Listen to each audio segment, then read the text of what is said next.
Au terme d'une tournée qui m'a conduit dans la zone sud-est du pays, notamment de Koupantoum à Kédougou, de Kédougou à Koukandé, dans le département de Vélingara, dans la commune de Kolda, dans le Sédhiou, le Karantaba, dans le Kartiak et enfin aujourd'hui à Ziguinchor.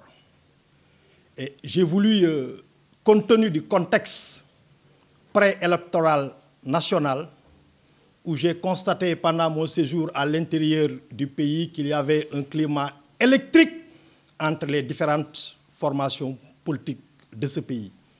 Mais heureusement, nous remercions et saluons l'attitude du Conseil constitutionnel, qui a été un conseil responsable, qui a dit le droit avec les termes et avec le timbre qu'il fallait, pour dire que nous avons aujourd'hui encore raison de faire confiance à la justice de notre pays et à nos institutions. Il y a eu des appels à l'insurrection du maire de ma commune, le frère Ousmane Sonko. Et nous pensons que nous, aujourd'hui, en Casamance, nous devons être la région pionnière de la paix au Sénégal. Notre discours, il doit être un discours de paix en dépit de notre engagement et de notre détermination politique. Nous sommes la seule région de la sous-région qui a subi 50 ans d'une crise, qui a tué nos hommes, qui a détruit nos rizières, qui a pillé nos bétails. Des villages ont disparu de la carte. Nous sommes les seuls au Sénégal à avoir subi cette épreuve. Nous sommes les seuls également à avoir perdu en moins de 24 heures 2000 jeunes aux fleurs de l'âge, pour la plupart des étudiants, des journalistes, des agronomes, des jeunes footballeurs, des énarques, des magistrats. Tous ont sombré en 24 heures. Donc nous, aujourd'hui, population de Casamance, nous devons prêcher pour la paix. Et c'est pour cela que je demande à toutes les notabilités de la Casamance et même de la société civile locale et des sociocultures de s'impliquer pour que vraiment nous ayons davantage une culture et un discours qui concourent et qui convergent à la paix. On en a besoin.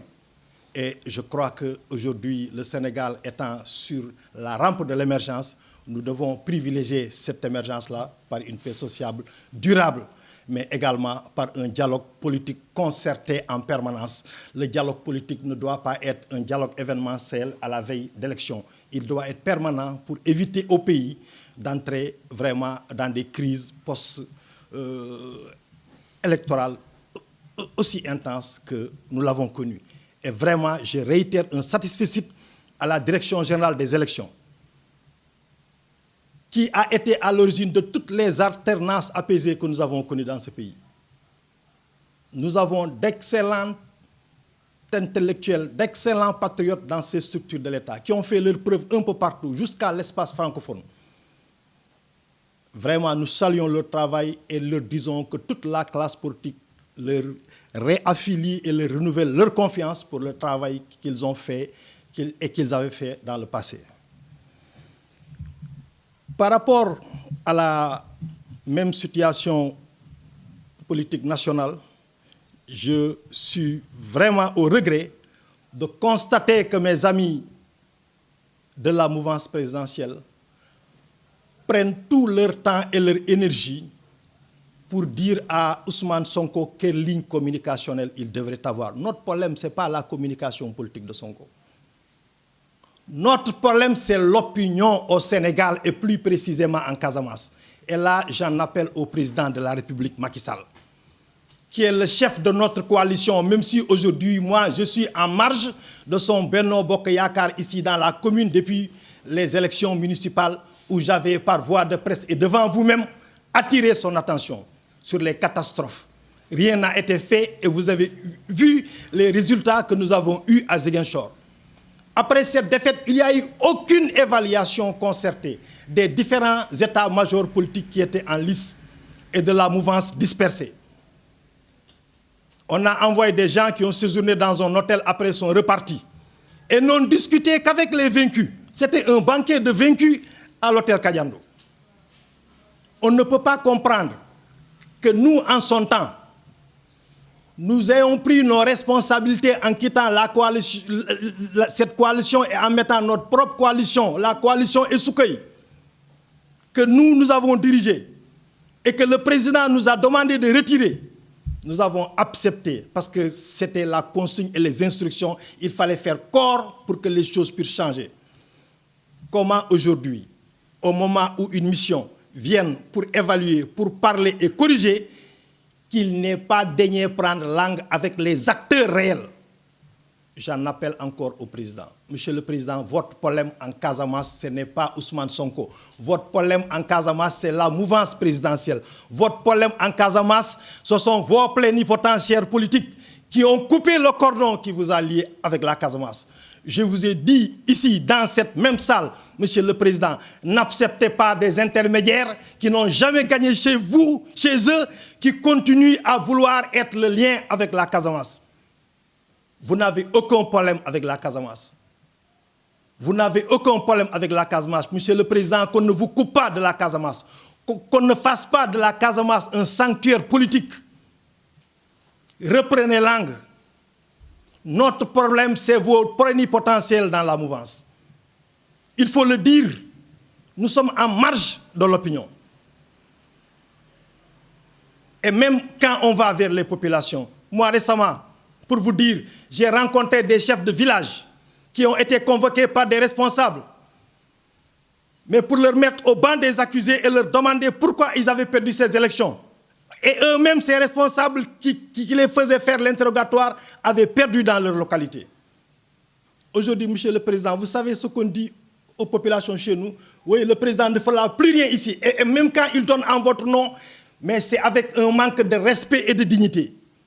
Même dans nos cérémonies religieuses, on appelle nos chefs religieux, on les tense avant de leur donner l'enveloppe du président.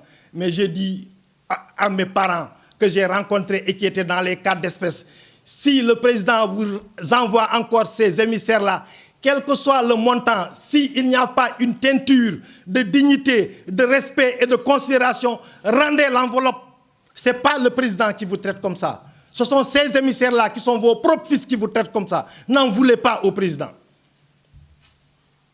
Ça, j'ai dit aux chefs religieux et coutumiers en Casamance, si on vous donne le plus grand cadeau au monde, nous, Diola, on n'a que notre dignité et notre fierté. Monsieur le Président, reprenez les choses en main. Les mêmes causes produisent les mêmes effets. La cause supprimée, les effets disparaissent. Vous avez assez investi en Casamance. Le problème du président avec la Casamance, ce n'est pas un problème d'investissement. Vous avez fait de la Casamance votre surpriorité. Malgré ça, la mayonnaise n'a pas pris forme avec les populations. Ce n'est pas le contrat de confiance avec les populations qui sont rompus. Mais nos plénipotentiaires, vos plénipotentiaires en Casamance ont rompu le pacte avec les populations. Prenez les choses en main. Nous allons à la veille d'élections. Et je vais parler de ces élections-là. Monsieur le Président, nous n'avons pas été impliqués en quoi que ce soit. Et nous ne serons pas responsables également des dégâts. Nous n'avons pas été impliqués. Ça, nous le répétons. Vos émissaires, vos plénipotentiaires, votre parti, vos mandataires nous ont encore laissés en rade. Nous en tirons toutes les conséquences de droit et nous sillonnerons les mêmes populations, nos mêmes mandants, nos mêmes amis, nos mêmes sympathisants qui nous avaient rejoints pour faire cette coalition, pour leur dire ce que nous pensons et la position que nous aurons à tenir. Mais nous tenons à vous dire que nous n'avons pas été impliqués et nous ne serons ni responsables également. Merci beaucoup.